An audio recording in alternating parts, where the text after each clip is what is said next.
Woods. That's right, folks. This world needs Videodrome 2, the Flesh Prince, and we're here to give it to you. But before can't believe you did that. I just had to. I'm sorry. It was right there. But before Ian gets all Cronenbergian, we got a dish on how Videodrome came into our lives and what we love about it. And of course, that goes for everyone watching in the live chat as well. Was it love at first Laserdisc? Vital VHS? Hit us up in the chat and let us know how Videodrome came into your lives. So, Damon, do you remember the first time you got Videodromed?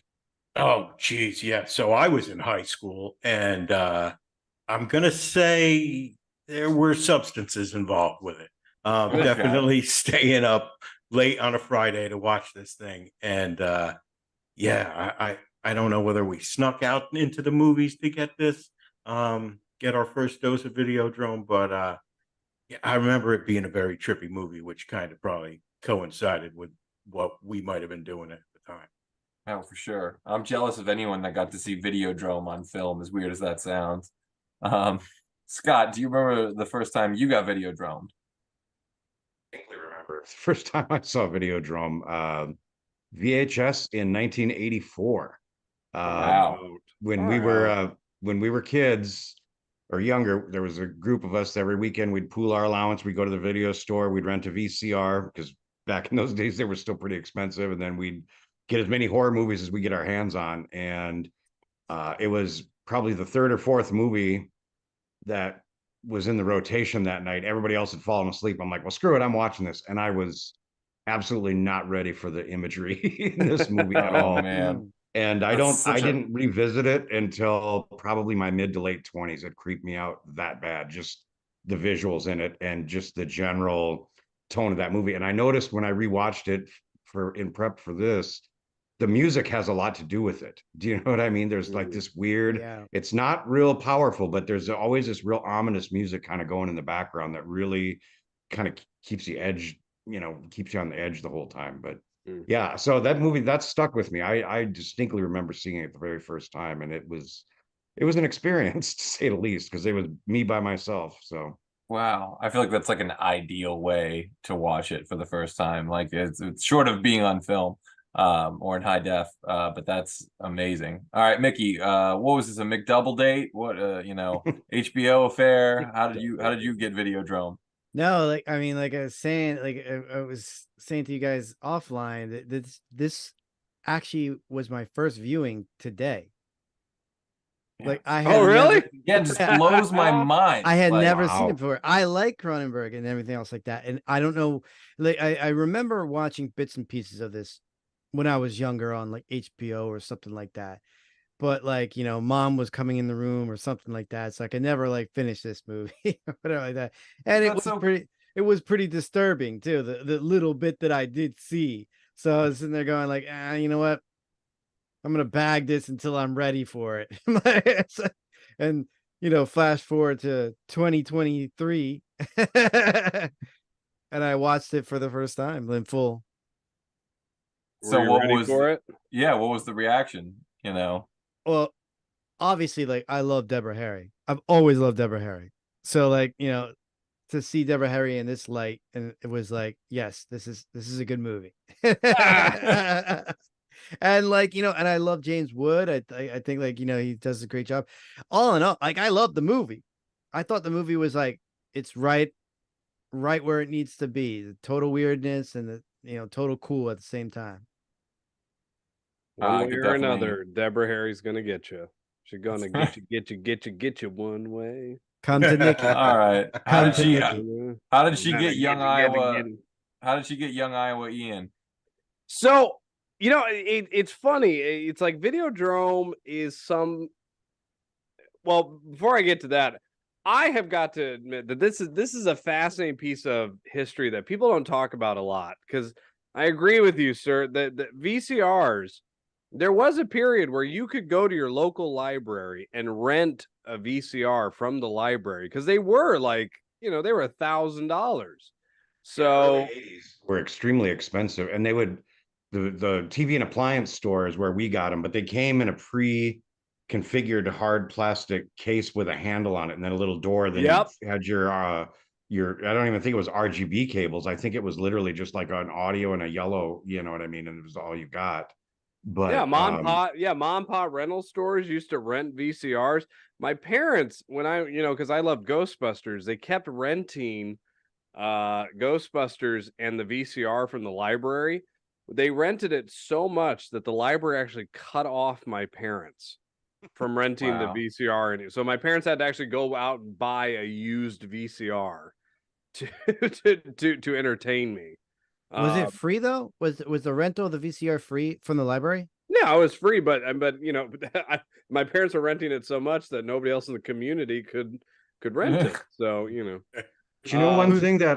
one thing I wanted to just throw in there, because I think I've mentioned this before, maybe in other conversations, but that particular period of time when it was the mom and pop stores, they only carried one copy of every movie basically, and it was only basically about a wall's worth. And so when we went, it's like, oh, we want to get Friday the 13th, or we want to get Texas Chainsaw, but those were always out. So that's what pushed us to movies like Pieces and Sleepaway Camp, and going really deep in it, because that was all that was available. And that era is gone. Like nowadays we talk about a movie right now, you can go on and you can find it somewhere online, but you can curate whatever you want to see. Whereas in those days, we watched what we had available to us, and that pushed us into seeing stuff I don't think I would have ever seen otherwise. And I think that was kind of a cool time, you know what I mean, to be alive. There is, there's an era of the VHS where, there are movies that, were dumped onto VHS, so you will never see ever again. And a lot of them were horror, and they were cheap, and they rented, and they got off the shelf. So absolutely, yeah. But I feel like there's such a, and yeah, granted, a lot of them that were shot on video that fall into that category, but I feel like there's also such a, VHS is really having its vinyl moment, and it has been for like almost 10 years now. Yeah. And I feel like there's such an interest in that if any film elements exist, someone comes in wrong, Vinegar Syndrome, Arrow, they're like, we'll put out a 4K of this and see what happens. And it's like, oh my God, like My Best Friend is a Vampires on Blu-ray. Like that's just an incredible thing that we need to be celebrating, and we need to be doing a My Best Friend is a Vampire episode on the show. But sure. Oh, for sure, right? But I feel like we went around and about, and we still didn't get to young. Oh yeah, well, I just had to comment on that when you said that, guys. That was great. But no, I remember for years I had a horror movie book or some film book that had a picture in it of the one I got back of James Wood's face going into the TV. And I always heard of Videodrome, but you can never find it. Videodrome is not a movie that I ever found playing on TV. I never saw it late. It wasn't ever on late night on USA. It wasn't on HBO. Like it was a very hard movie to find, but I could never find the VHS either. I mean, it wasn't at my rental store until about 96, 97. I went to it was called Costco, but it wasn't the Costco that we know. It was a different version. It was a Walmart rip-off Costco. But they used to sell, that's where I used to go get VHSs, because they would sell VHSs for like $4 when I was in high school. So like, DVD still hadn't really hit hard yet. So we're talking 99, 90, 99, 2000.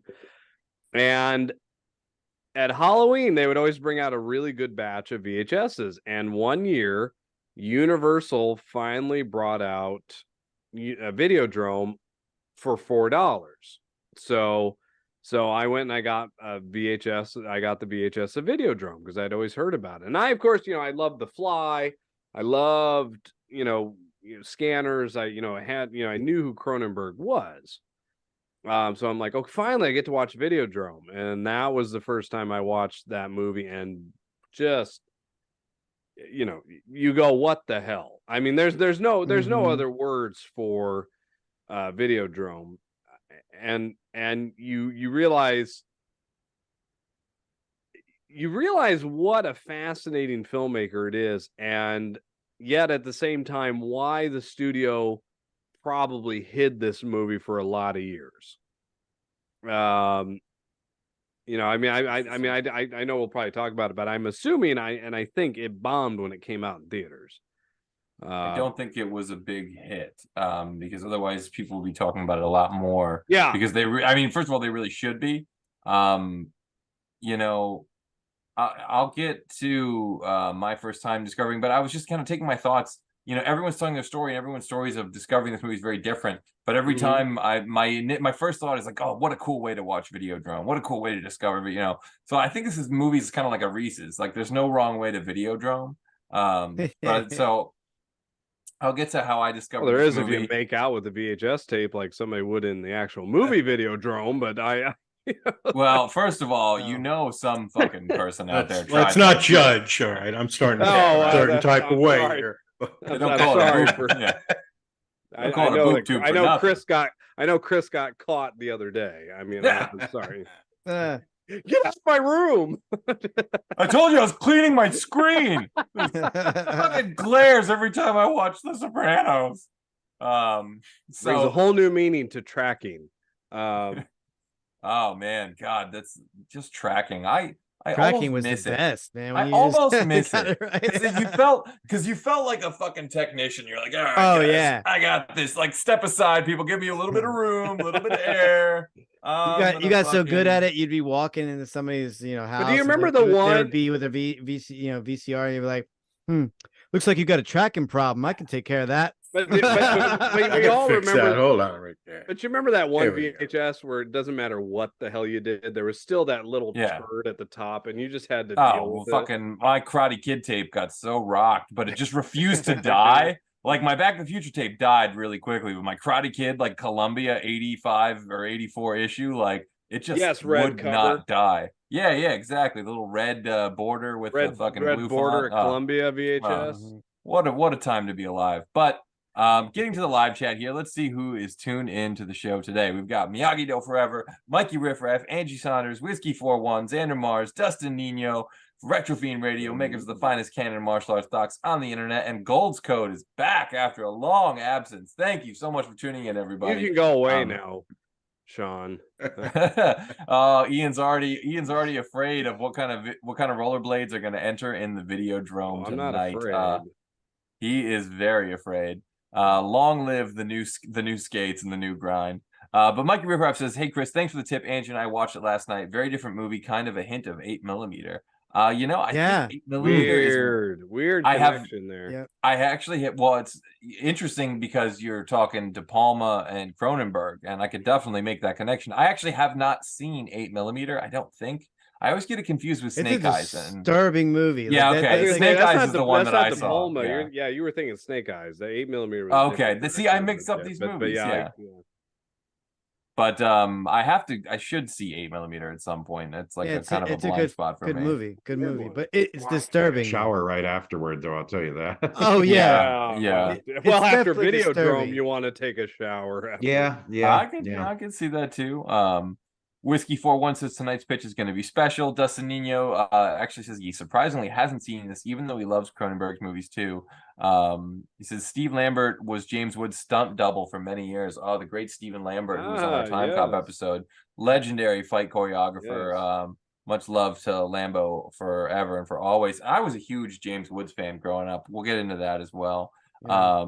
Again, I'm glad to see some people that have actually watched it for this episode, and I'm like totally honored. Wow. Like, oh my God, like I'm one of them. I'm one yeah, of them. like if there's ever any question of whether or not this show's doing at least a teeny little bit of good, if more people are watching Videodrome, we're doing our part. So when you all wake up at 12 o'clock at scared out of your from the nightmare of banging your TV, like it's not our fault.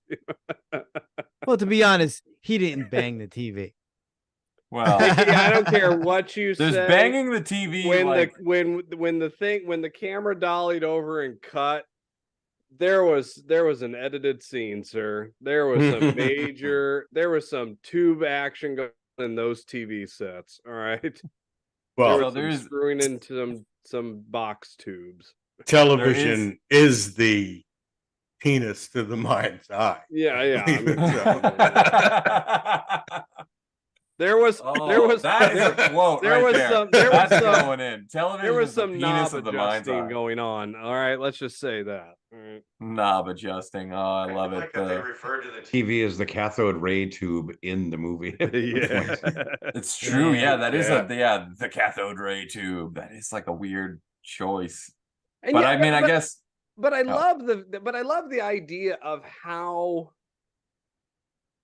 on the nose he really was before. I mean, like, it's like Videodrome, Network, a lot of these movies really I mean, I wonder if they predicted how it really would be, even how far we would have to go to get entertainment. Yeah, literally, it's like, oh, everything's I've seen that, and it's like it has to get everything has to be more violent or more stronger or faster. Everything has to be more, it has to strike you to make you stop and watch it. And now it's to the point where I've already seen that, until you see something that you've never seen before, that's literally borderline, well, not even borderline, but it's just literally crazy. Well, we had never seen anybody die until live on TV until in the 80s when that senator, I can't remember. I can't remember. Yeah, I've seen that though. It's fucking wild. But where the senator literally grabbed the gun and shot himself at the news conference. That was the first time anybody. Well, actually, I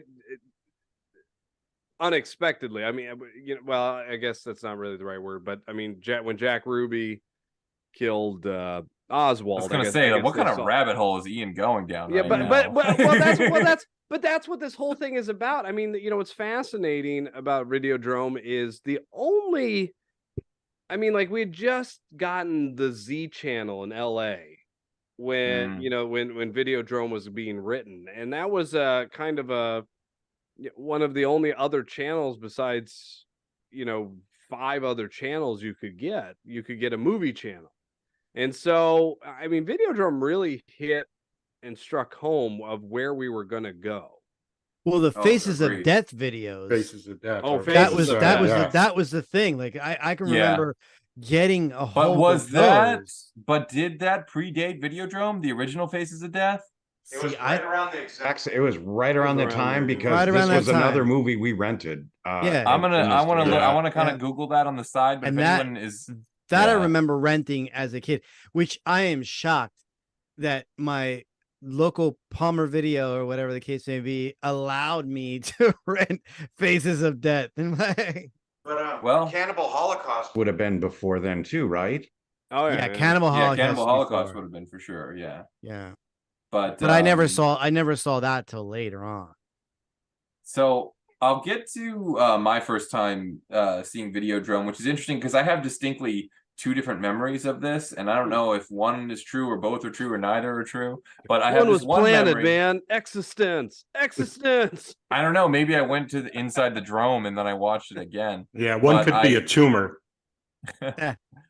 But I have this one, I have this one memory of seeing it. I'm like 10, and I see it the night I'm staying up all night watching horror movies on the HBO, and I watched that one. I think it's Nightmares with the arcade stuff with Emilio Estevez. Oh And, yeah. That was the demon pickup in that one too. Noun the HBO. You made it a thing. The HBO.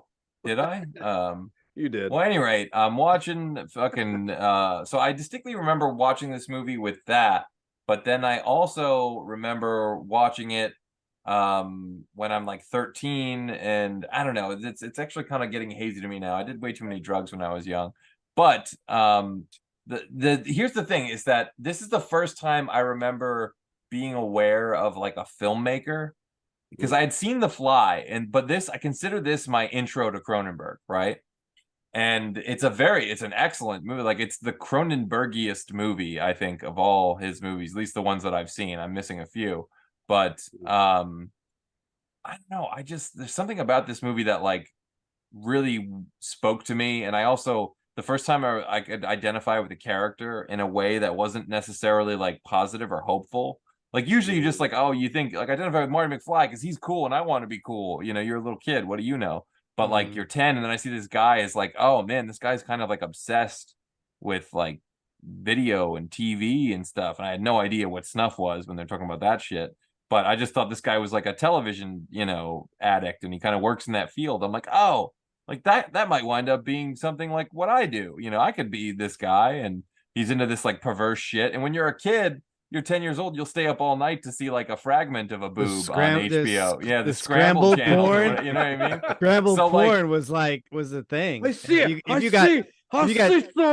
If you got a minute of that, it was like a 4-hour movie. You're like, Dude, yeah, like, you would like, literally you would go to school with no sleep for the chance to see the shadow of a new boob. Yeah. Like that's what it was like back then. You were starved for stuff. So again, I saw it. this is one of those kids and now my they other- won't get that. and my other memory of this is like a James Woods marathon or something too. It's coming back to me now where I'm watching Cat's Eye and The Boost. Do you remember The Boost? No. Sean Young? Yeah, fucking great movie. Oh, I The love movie cocaine where movies. he put a restraining order against her. Oh, is that what happened in real life? In real Interesting. life. Yeah. Well, in real okay, life, so she got this is the thing. too obsessed with him, and This was around the same time as Against All Odds too, right? With Yeah. Jeff Bridges. yeah. That James one I Woods actually, was Yeah. James Woods was the villain in that too, if I'm not mistaken. I haven't seen that, but James Woods is like one of my favorite cinematic pricks, if that makes sense. Like, he plays a great prick in a movie. He plays a great, like, I have a short fuse. I'm like just about to fucking explode on the world, and like he makes me laugh. Like, I love it. I don't know. There's something Is it about the Getaway or the Specialist where he's the cop? I can't remember. Is that the Getaway? He would have made a great RoboCop. He would I have. think he was on the, I Yeah, think he he was would. on the list, but and I'm sure Cronenberg was considered to direct. But I but was it's just gonna say- unfortunate. I Oh, will go- say this just because it's the kind of the elephant in the room. Like, there's some things that have come out about James Woods that are very fucking unfit, that are just beyond not cool. And it's a goddamn shame. Not heard it. because And won't look for it. don't. You know what? At a certain point, it's like, just don't even look for this. So maybe I can redeem James Wood's character in All Your Eyes, because I have a little Please. James Woods story, not a first person or anything, but so I used to dabble. And a guy who I used to buy weed from in the city worked at one of those 1-hour photo places, and he would develop all these pictures of famous people that would just come in from time to time. So he shows me these copies of photos of James Wood hanging out with Ronnie Wood from the Rolling Stones with this massive pile of cocaine on the coffee table in front of him. And we're like, No oh, shocker man. there. I couldn't get a copy of them, but I thought that was pretty cool. Wood and Woods doing Now, cocaine. now he just literally he rises up to the top, one of the top actors in my book. I don't know if it redeemed him in anybody's eyes, but he literally shot up. Ouch. I don't know, man. To me, I don't know if that, as cool as that is, I don't even know if it gets cooler than having like a video vagina in a Cronenberg movie. Like, pretty you know, true. and again, there's people talking about it in the chat, like the part where he puts the gun in his stomach, as it's called. And you know the two of them have to be sitting there at the time doing all this massive coke, saying like, "Hey, Woods and Wood hanging out together." Remember that time I shoved a gun in my stomach vagina? That was so cool. You're the plural of me. Thinking about this last night too, that I don't think you could have cast really anybody better in the role of this movie than James Woods, because he's like handsome guy, but he's also kind of skeezy. You know what I mean? He's got that real slimy kind of vibe about him just in general. And I was kind of trying to think like what other actor could have played this in that time frame. I don't think anybody could have done it better or would have been a better fit in that role than James Woods would have been. You know what I mean? I don't think I see anybody else. I mean, have watched this movie. The cast is the cast, and I don't see anybody replacing anybody in the movie, and I don't really I don't picture like, oh, blah blah blah blah blah blah would have made a good, would be good in this movie. I will counter you with one, and maybe it would be more if we were doing pitch, but there is a version of Videodrome in the alternate, like I like to do, like Chris always points out, in the alternate universe, where there's a 1987 version of this or 88 version of Videodrome with William Dafoe and Madonna. Body of evidence. Willem Dafoe could fit Well, that. but I know, but I'm saying, like, I could see William Dafoe in this role. I could see Madonna.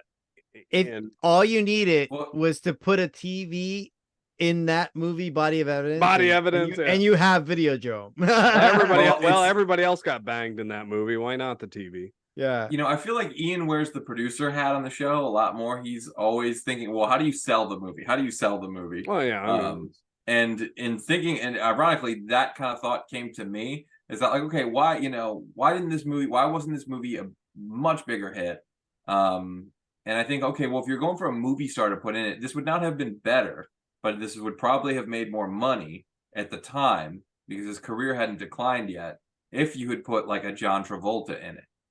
But definitely, I agree. You get like a blowout type of performance from John Travolta, and it could be pretty special. I still think James Woods is better for this movie.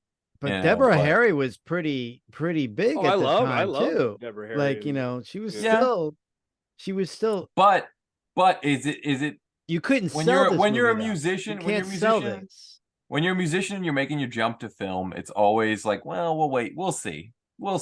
Courtney Love's doing a movie, we'll see. Turns out it's a fucking Milos Forman movie and it's brilliant, But let's be honest though, you could you couldn't sell this movie in a movie theater. Like essentially, it's like Are you saying today or no? back then? Back then. Here's the thing. I think they missed their mark.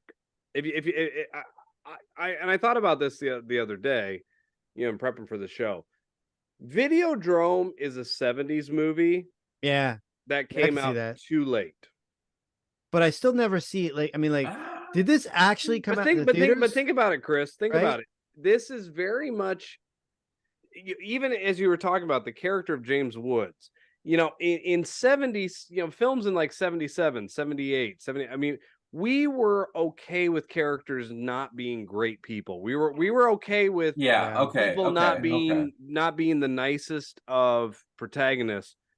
Once you got past Rocky 2, you really, in E.T. and Rocky 2, I mean, you really like, and the Reagan, the Reagan era. I mean, it was kind of, no, we want heroes again. We want, you weren't getting the James Wood types of guys, whereas you were in like 78. I don't think it's that it's a 70s movie that came out in the 80s. I think Cronenberg is a 70s director who made great movies in the 80s, if that makes sense. He didn't make 70s movies, but he was like, he had like kind of the, that I don't know, sort of that different, that young, unique, like USC Carpenter, Zemeckis. Like I'm just gonna go my own way, and Yeah. you're either gonna jump on board or I want to have a career, but I'm not He gonna was make definitely fluff, part of the Revenge of the Nerds pack. I mean, he was So the Right. Hollywood Yeah, what do you call it? The brats, the USC brats or something. USC brats. Yeah. Yeah, I So don't know this if I don't did think he get went released. to USC, obviously, but This- what? This got released in 600 theaters in 83. Yeah. Wow. You know, So- And I bet you it didn't directed play- a it drag probably- racing movie in the 70s about Shirley Muldowney, I believe. What's that? Cronenberg directed a movie about drag racing in the Oh yeah, 70s. Fast Company. Mm-hmm. Oh wow. Yeah, I think it was never saw about. that. Yeah, I was thinking it was Shirley Muldowney, but I don't think that's right.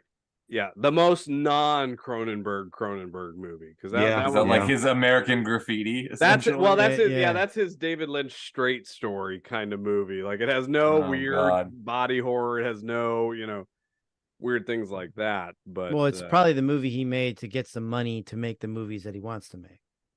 which is Well, a smart move. Yeah. Yeah. We are at the half-hour mark, so that means it is time for us to try and devise some kind of Videodrome sequel. I mean, I don't think it's actually as hard story-wise, because I think the movie is maybe even more. I mean, I think it was very 80s and very on point and on time, and poignant, I think is the word I'm looking for. And it's a good time capsule movie, but I also think it really foretold of where we were going. This, and I almost feel like the kind of sequel could be something, unless someone wants to go before me, but I almost feel like Instadrome is sort of like where we are now. Oh, fascinating. Where, Like you a know, stream. A While streaming while kinda- we're doing the show, my wife has already sent me about 4 TikTok videos she wants me to watch. I mean, There you like go. Yeah. we're literally in. That Instadrome is actually a fascinating title, Chris. yeah, Really- and then really, take the idea of like everything that's going on with TikTok and like, oh, it's a foreign company, we don't know what it is, and it steals your information, but we don't know, but everyone's they're addicted to it, they can't stop getting it. I mean, that's like sounds like a dark sci-fi plot, but it's real, it's really happening. Yeah. So just make that be Instadrome instead of TikTok or whatever. There's so and- much though, but that's the thing. Like, and it's then like- all the literally, like, I mean, like not to cut you off, but like to do a sequel like this, to do a sequel of this, you literally and you could have it very similar to the original in the sense that, like, I mean, like, it's still, while you may think we're desensitized a little bit to some things. If you caught a pirate, like a pirate, broadcast of what was going on in this movie, you still would be like, oh fuck, like that's crazy. And some people, like, nowadays, it would probably be a younger crowd that would get addicted to that and that would want to watch that. So you could do this in a TikTok video format. Yeah, a younger lead. Yeah. The other thing, and I've kind of gotten into this technology a couple times on the show, but there's the Vision Pro now, and that's going to be like a big thing.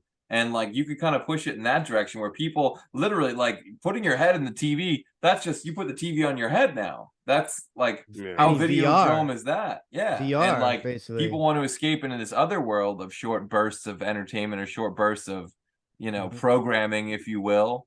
Maybe there's something there. Is it me, or I'm curious what you all think? Has VR ever really taken off the way we all thought it possibly could take off?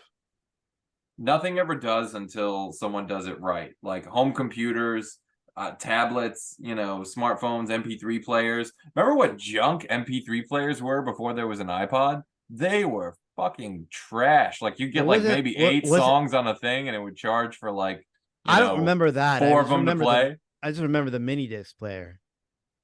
Yeah, well, mini disc was, and the mini disc, I think, was like kind of like before iPods and stuff like that. So I have a fondness in my heart for mini disc. Any old fallen physical format, I love. So honestly, Think maybe. Oh, go ahead. Go ahead. Oh, I was just going to say, when you think about movies, and I take this all the way back to Charlie Chaplin in 1936 in modern times with the video conference, where his boss catches him trying to smoke in the bathroom. And he's like, get back to work. but for years, especially heavy in the 80s, it was always phone calls were going to all be video calls all the time. You know what I mean? Somebody would call, and we have it now, and we're all pretty ho-hum about the whole thing. I mean, we're doing it as we speak, literally in this forum. But for the most part, not only has that not really blown up the way that they projected it, but phone calls have even dipped a lot since the era of text messages. You know what I mean? It's like, when your phone rings, it's like, who the fuck is calling me? Why didn't you just send a text? You know what I'm saying? Oh, because totally. Well, we I can think, take those like, conversations and we can say, okay, I'll respond to it when I get around to it. You're not in the spot to have this whole long conversation right now. You can, have a conversation that takes 4 days via text message, and people almost kind of prefer that method of communication anymore to. Yeah. Oh, so I have this. Yeah. So now that interesting. we're talking about this, an interesting idea for Instadrome that could actually be fascinating is, we're so inundated, and this is a Cronenbergian idea, but we're so inundated with all this technology and all this kind of stuff. How fascinating would it be if somebody found an old tube TV at an antique store, and this person really just wanted to turn on this old technology and this older TV, but for somehow or another it still picks up that channel. It still what if it was James Wood's old TV, like somebody like or something, somehow, some way, his TV got sold off because obviously he's not there anymore, whatever. It got into like some vintage thrift store or something, whatever, and somebody was like, like staging a new The house, VHS hipster buys it. yeah, or Well, something like that. Yeah, like imagine they have a whole house And he's living in the TV. Every new technology, it wakes them up. They've got a coffee maker that that starts on, or like he's got all the newest technologies, but slowly throughout the movie, I don't know where it would go, but imagine his house getting less and less. He's getting rid of all the technology until literally his room or his home is literally just that box TV sitting in the corner. I mean, there's I mean, I kind of like that, but what if you sort of took that approach a little bit differently? What if, again, he's got like all this stuff, it's sort of like Charlie Sheen and Daryl Hannah's place in Wall Street. They have like the sushi maker, and they have like the guy just has a gadget for everything. But again, he's just getting rid of everything. He's getting rid of his oven. He's getting rid of his door. He's getting rid of his windows because he's just putting screens everywhere. Everything is just screens, wall to wall screens. That would be a weird mess chaotically. You know how people like get addicted, or they literally they follow like serial killers and stuff like that. So they watch everything about the serial killer. They buy the books. They do whatever case may be. What if there's like a TV executive that has now taken over Channel 83 or whatever the case may be, and he knows about the history of Channel 83, and this is why he bought the TV station. So now he's really into James Wood's character Max or whatever case may be, and literally he buys like everything of like he's collecting now everything that belonged to Max because he hears this rumor about Videodrome basically or whatever case may be, and he doesn't know why, and he's like fascinated by like why did he kill the partners and everything like that, and he buys like all his stuff. He gets his TV, he gets his video cassette collection, and this is where he ends up into the Videodrome. Interesting.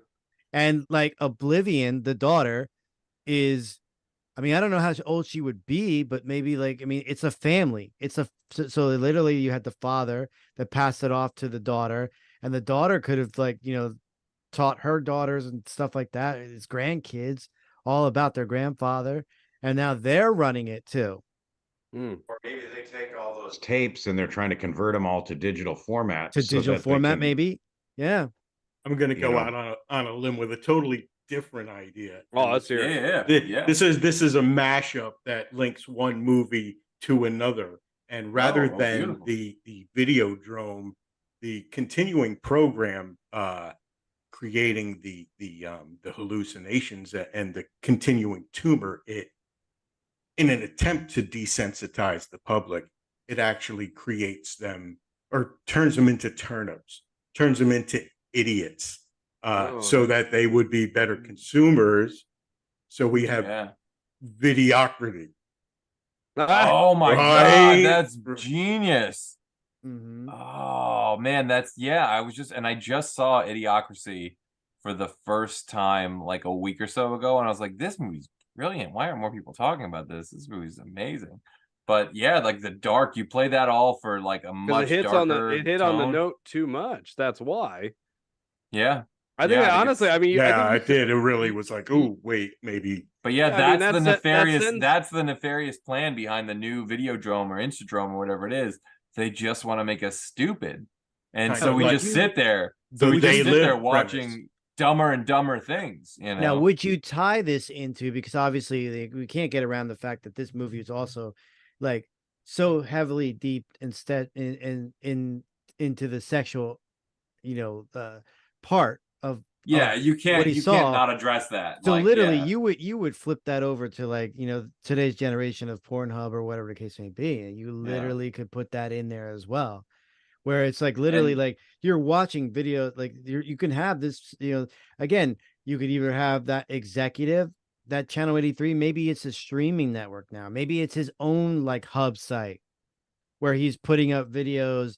Yeah, obviously that was what channel 83 did. So now he's streaming all these Right. different videos, and like he's obsessed with trying to find and like it could be cool. Like you could, I'm sorry, I didn't mean to cut you off. No, go ahead, But go ahead. again, you put this dark web kind of thing, and the Yeah. only way to do it is with like a VPN. So only like the techie Mhm. smart people are going to be getting into it. And they're not even going to realize it fast, like how much this is dumbing them down and like slowing their brain down until like they become freaking, zombies almost. Oh, how devastating would it be if you dumbed down the tech versions of the tech population? I mean, we take out the brilliant people, and what are we left with? No. Yeah, we're left Yeah. with nothing. But But what fucking idiots. scares No one me can is- fix anything. But what scares me, isn't that what the dark web really? I mean, is the dark web already Videodrome? I mean, like that's. I mean, I think pretty the light much. web. I think the regular web is Yeah. already Videodrome. I don't even think you need. I've never even been on the dark fucking web. I don't ever want to go on the dark web. Yeah, neither do No. I. But like, I think the regular web is dark enough. Like shit. Okay. That's what makes doing a modern version of this movie. You'd almost be better off trying to make it a period piece and set it back in the 80s, because right now, like we were talking, like I mentioned before, I mean, everything is available to us very much at our fingertips. And the whole point of this was he discovers this broadcast and he wants to get it out there because he's like, this is something that, nobody else has or nobody else is showing, et cetera. You know what I mean? It was something very different, because at that time in 84 or 83, when this was made, you still had your 3 primary network channels and HBO, but you didn't have this huge, vast hundreds of channels cable, and you didn't have things like the internet where you could find it that way. You know what I mean? So he had kind of a commodity. Whereas nowadays, I think if you found this type of thing, people would kind of shrug it off and be like, yeah, we've seen Flowers of Flesh and Blood and all these other simulated snuff things, or we've seen, plenty of weird videos already out there. So, even by today's standards, Videodrome, the movie itself, almost feels like a very long Black Mirror episode. You know what I mean? Well, yeah, totally. But Yeah. actually, Scott, I like what you're saying, though. I mean, honestly, though, that would be kind of almost the structure of it, is that this person found this one thing that they become so obsessed about, but who cares? Who cares that you're obsessed with this? I mean, who cares that which in a weird way was kind of what happened to James Woods. He became so obsessed, but nobody was paying attention to it. But that's the thing, like that, that's why I tied it to like essentially a fan of Max, like a fan of like what, like again, like a serial killer kind of thing. So it's not like essentially like the whole world would be getting into this. It would literally like be the story about this guy diving into the life of Max, and in turn diving into Videodrome. It's funny. I think about like what hasn't happened yet in this world, of one thing that almost everybody has seen. I mean, I know, and I know that's almost probably mathematically impossible, But can you imagine who the first person? We're getting to that point where one day there might be one video that literally everybody who has a phone might have seen, and the power of whatever that thing is. I mean, I think that's kind of 9/11. It just sort of predated the screen thing, but I think everyone who has a screen now has seen 9/11. So I would have guess said so. it was Taste the Biscuit, but I would have thought it was that. Taste the sweetness of that honey sauce. That honey I sauce. think so. Do you guys remember the Catherine Bigelow movie Strange Days with I Rachel love Oh, that yeah, movie. yeah. I love that movie. One of the And great they- 90s, sci-fi. They record your experiences, and then you experience that through that thing. Yeah. That kind of technology would almost fit into some kind of a remake or a sequel to Videodrome. Yeah. In that, Well, they That's what had this- they yeah. had that in the movie, basically, where it recorded Yeah. your hallucinations, kind of deal. Yeah. and it was recording actual experiences, but the guy, like one guy was getting chased, Correct. and he didn't make it when he jumped across the building, and he died in it, and he was like, I don't want to experience these snuff things or whatever. He goes, but you can edit that part out. But he experienced literally dying for a second there, is kind of what it implied. But that would almost be to fit in today's world, to give people something they haven't seen or experienced.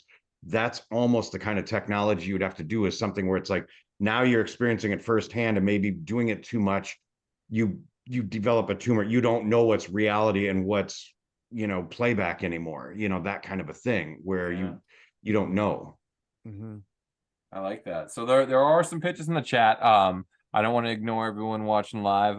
Let's see. Alex Bonafonte has a pitch. Says John Cusack returns as the puppeteer who returns to the portal after building renovations, only to find it now leads him inside the consciousness of James Woods.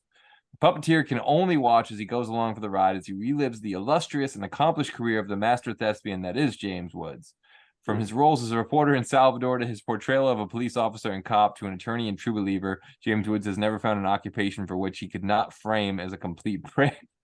Whether it's vampire hunter or doctor, James Woods makes it clear that he does not care about humanity. From the complete prick he plays in the Getaway remake to the complete prick he plays in The Specialist and Any Given Sunday and John Q and on Twitter and cable news, John Cusack stars in James Woods Was Never Acting. He really just is a complete prick. Rated PG-13. That's brilliant. That's I love it. It's like being John Malkovich. PG-13. Being James You gotta Woods. make that R. You gotta make that R. It should be R, but I love it. Fantastic. Alex has been doing great pitches on this show since the very first episode. So thank you so much again, sir. Also, Gold's Code has a pitch, so it's probably time for Ian to cover his ears. Gold's Code says Mitchell discovers a signal displaying a show depicting a skate race with no rules. He recruits the gang and uncovers its plot by the preps for revenge on the world. It's Videoborn. Ooh. Hold me back, because that is just delicious. Oh my god. Long live the 8 wheels. Long live the new grind. That's all I'm gonna say. Long live the McTwist. What else do we have in here? Mikey Riffraff says, pitch, Videodrome never came to be after the public shooting. The tech goes underground. Flash forward 2023, a VR development company stumbles upon the tech and accidentally releases the new Flesh. See, I think that's kind of a lot in line with what we were saying. Well played, Mikey Riffraff. And you can have James Wood as he was back then too, because of VR kind of, you could have that kind of digital kind of. You want a Tron Legacy this? Or his new flesh could literally be like a different actor.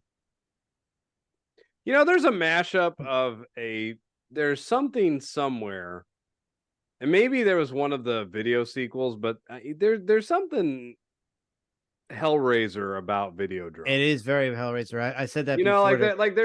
This could have been a Pinhead movie in like 1997 in a weird way. I know that's kind of taken away from the Cronenberg, but yeah, I mean, I think that's part of what it is too, is that like Cronenberg feels like if you took Carpenter and like Clive Barker and Brian De Palma and threw them in a blender, and maybe that's why these movies appealed to me as a young kid and like is a gateway into genre horror, like more intelligent horror, a little bit more brainy horror. And again, like I don't know, we were talking about this before. Is this horror? Is this not horror? I think there's dark science horrific scenes. I think there's horrific, kind of elements to the movie. It is basically sci-fi. Yeah, as horror is a well. wide genre, though. It's got body Yeah. horror in it, which Yeah, it does. classically It's definitely makes body it horror. horror. Yeah. And sci-fi, I'll even go as far as to say that sci-fi can fall into the realm of horror. Yeah. Because they cross over very well. Oh yeah. But yeah. I I always don't know. think It's intelligently, beautifully done. That's if all. I had to put it on a shelf, though, if I was like, a hand melted gun to my head, Yes. if I had to choose and put on a shelf of horror or put it on science fiction, it's like, if it scared me because of a jump, it goes to horror. If it scared me for an idea, it goes to science fiction. That's how I've always kind of put it. And like the idea of Videodrome scares me. The movie itself, I was never creeped out by. I was never like, ugh. But like the idea is like, ugh. Real quick before we stray to, I just want to say we got to take a minute to appreciate just the practical effects of this movie yes. in general. Yeah. I mean, because to pull this off. yes, I don't know. I watched it. I'm like, how did they do it in 1983 without any CGI? To have a TV screen that it had to have been a rear projection thing of some sort, I'm guessing. But Yeah. that's something that they're still not perfect with it with CGI. They've certainly gotten better, but to take real things that you like, to watch those cables go into his arm from that gun, you know what I mean? Yeah. And all of that kind of that work, and I'm to watch that, you really appreciate it. And what creeped me out as a kid was all of these soft televisions and VCR or video cassettes, and you know what I mean? They're kind of bubbling and pulsing, and it's like that's not something that's supposed to happen. And that's something that actually was made and filmed. It wasn't done digitally, and that's pretty cool stuff. The It's all veins very on rubbery, of course, Yeah. but still. the But that's veins part of on the the charm. TV. The veins Yeah. on the Yeah. TV got me. Like I literally watched the veins on the TV, and Yes. seeing it now, like 2023. Like obviously I saw a lot of movies back in the day with practical effects and stuff like that, and practical effects is just so much more creepier than anything a CGI could do. You also had Rick Baker doing the makeup. Yes, the American exactly. Werewolf in London. Oh, was this Rick Baker? Yeah. Yeah. This was Rick Oh, Baker. Rick Baker did Videodrome? Yeah. Oh, okay, And that that explains a explains lot I of thought it was it. Rob everything, Bottin. I thought yeah. it was Rob Bottin, but that's Total Recall. That's Total Recall. But I mean, Who's the all guy those that- guys. Who's the guy that directed Pumpkinhead? It was his. I always get him. Dan confused. Dan Winston. Winston. Dan Dan Winston Winston, was yeah. yeah. I mean, there's so He many. was more of a greats, creature you know. guy, but Nicotero, Kurtzman, Savini. Like I love all these guys. They're just Mhm. all masters of the genre and the craft. But I think, I agree. There's so many shots that, like, I think, and not to go too deep down a rabbit hole, but there was this Dennis Murin clip where he's talking about when we have these great ILM shots, do they have this mystical, like this magical quality, this like childlike wonder? Like you think of like the ET shot, the bike's going, it's like the most Spielbergian shot there is, right? And it's this great ILM, it's the most ILM shot there is. So this, I kind of feel like it fits that bill on the horror side. Like this is kind of more than Poltergeist in that terms of like that image of him going into the TV, where I just feel like that is a classic cinematic image, whether for effects or for even just for composition or just for like conception. It's just so good. I mean, I can, again, like that was 10-year-old me. I practically lived inside the television. I think the guy getting shot on stage and having all the General Tso's chicken Yeah, burst yeah, out of yeah. him, pretty much put that solidified that as a horror for me. I was, again, not ready for that at age 13. I was like, what the hell is this? Which, please, like, what were your guys? I mean, I know it's pitch time, but like literally, like I was wondering, like when he shot him and he just did that whole like bubbling thing and everything else like that, I'm like, why? Like it looked cool and everything, but I'm like, why? At one I think time that's that it was why like, it looked cool. I mean, that's Well, I mean, the ending of this movie gets crazy. I heard it explained that the gun actually shot tumors into him, Oh, see, that would make sense. but I So don't to think it was give, like, explained kind in of the like- movie in any To capacity. give that but kind of deformity kind of look and the way he could, like, I mean, like he got shot. Like, I mean, like when he shot the guys at the boardroom, obviously they were just normal, whatever the case may be, whatever. I get that this guy was a part of the Videodrome kind of thing, whatever, but it wasn't really alluded to that he watched these videos or he had a tumor. Videodrome, the book, probably made more sense. Well, cancer is a big theme in a lot of Cronenberg's stuff. Like The Fly is Yeah. really all about cancer Yeah. and stuff like that. Yeah. So that makes sense. And I think he watched like his mom or his dad or someone die slowly of cancer. So Yeah, I think it was it's his mom. Well, it Yeah, I is. think It's your body. I mean, it's something in your body killing you that Yeah. you have no control over, that you have no thought process of. I mean, it just, so I mean, it's definitely that, which I mean, probably any body horror either stems from that, or as one of my friends pointed out one time, or the fear of pregnancy. Something inside of you is growing and you have no control over what it becomes. I mean, that'd be an interesting thing to explore in a Videodrome sequel. Again, to do a gender reversal on it. Like, it doesn't have to be about a guy. Again, it sure. could be about a girl, someone who goes from being like a successful influencer to just being like obsessed with this dark web thing, and just like everything's falling apart and she doesn't care because she's just going into this. It seems like a weird idea, but there's maybe in another alternate universe. I know it's Cronenberg, but there's a fascinating Lars von Trier version of Videodrome. That is a female-led version, or Dennis. He's did the Dune movies and Blade Runner. Wave, Villeneuve. I mean, there's certainly takes of the masters of this genre, that where they could take these. I mean, you said Catherine Bigelow earlier, and it's like, oh my God, imagine if Strange Days was a Videodrome type of, mixing those. That far of a stretch to jump into that thing, No, to not say at that all. people are doing it so much, and that's part of the problem with the society we're living in now. If you were looking for social commentary, is how much, because you're watching these TikTok videos just for that quick shot of dopamine and scroll to the next, and then you don't remember what you watched 30 seconds ago. You're just on to the next thing, and it's like, to do a playback where you don't even know the difference between reality and this playback, you know what I mean? This thing that's, all manipulating your brain to experience somebody else's experiences, and the general desensitization that you would get from it. That's why you would keep pushing for harder experiences, because the basic stuff doesn't get it for me anymore. Skydiving, playbacks don't do it for me. Now I've got to rob a convenience store, and you know what I mean? You got to take it up to the next level. Well, the algorithm, I love that. The algorithm now is always gonna, like, I mean, like, literally, like, like I watched that one documentary on social media. I forget what it was called. I think it was called Social Experiment, or I forget what it was called. But where basically they did their job. It shows you how the algorithm works, and how, like, he's not watching anymore. Give him, show him this video, whatever, like that. And it's literally like sucking you in, whatever the case may be. So it literally steps up on its own.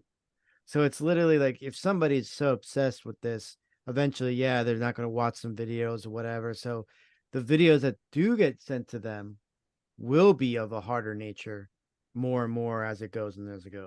Well, this is a little hoity-toity, but let's be honest. An algorithm is basically that experiment, from way back when, where, the guy came in the room and said, you're torturing somebody next door, but I give you permission. Hit the button.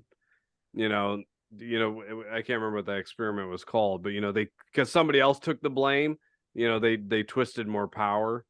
I mean, like that's really what algorithms kind of do. I don't like this, so it won't pop up on videos, but because some people scrolled up. Yeah, I mean, this would be a really good mashup with Saw as well. Oh, interesting. Like a Saw Videodrome? Yeah. Ooh. I never would have thought of that, but I have yet to have seen any Saw movies, so I'll have to see Saw one of these days. But we are unfortunately just about out of time. So before we wrap things up, Scott, Damon, Ian, Mickey, you guys got anything coming up you want to let the people at home know about? Any upcoming books, articles, convention appearances? Yeah, I'd like to talk. So this image behind me, and it's a good thing that we're talking about Videodrome. This is Yeah. Our Cranium. This is the book that just came out this year, written by me and Mark Towse. This one is about 4 horror authors. Takes place in about 10 years from now. There's a lot of competition. How do you decide who is the scariest? Well, there's a program called Our Cranium, and virtual reality has fused with artificial intelligence. Oh, And wow. finally, it allows us to get that experience. They can go inside the program. Of course, there's a safe word, because if you get hurt inside Our Cranium, you get hurt in the real world. Mm. While one fuses with Our Cranium to create the best story possible with the aid of artificial intelligence, the other authors become the characters of the story. They take turns putting each other through the ringers, and it's artificial intelligence. What could go wrong? Mhm. Our Cranium is out now in a full theatrical audio book with multiple characters, full background Awesome. tracks, and Nice. full sound effects. And it's like being in the movie. It's in stereo. It's super cool. And And where's this available at? yeah, you could get this on Amazon. So this one is Nice. on Amazon. If you Google me or check out Daemon Manx on Amazon, you could see all my books. And this coming weekend, I'll be a guest at Chiller Theater in Parsippany, New Jersey. Oh, awesome. I'm gonna try and That'll be be cool. an attendee with Mickey in Parsippany, New Jersey this week, and that'd if I be can awesome. convince him to get away for a day. But guys, anything else coming up in the works? Ian, Mickey, Scott, articles, anything like that? The same old, same old. Tiffany this weekend if I get the motivation. I hear that. Well, you Fandom fans might want to come back next Wednesday at 9 p.m. when we get. Oh, what are we doing next Wednesday? That's right. I forgot to prep this. I think next Wednesday. Hold that thought. Hold that thought. I believe next Wednesday oh, that's right. We're gonna show you the money for our Jerry Maguire episode. We are gonna do for gosh. yes. sake. No, Finally. we're gonna do an Finally. entire 90s November. I'm sorry, Ian. This delays Porky's a little bit, but we'll do it in December. God We got a dang it. whole 90s November lined up. It's gonna be fantastic. We're gonna show Ian the money, and because it's a fun movie that people like, he's gonna be a miserable, miserable guy. So if you enjoyed this video, the best way to help is to You smash that didn't like have button me and at leave hello. a comment telling us what movie or TV franchise that you want us to cover on a future episode of VCR Redux. And since you're already doing that, you might as well go ahead and like, subscribe, and follow Fandom Spotlight, the Hollow Knight Network, and Pop Culture Punk. Till then, back up those Betamax, rewind those Laserdiscs, and we'll see you at the movies. Long live the Flash.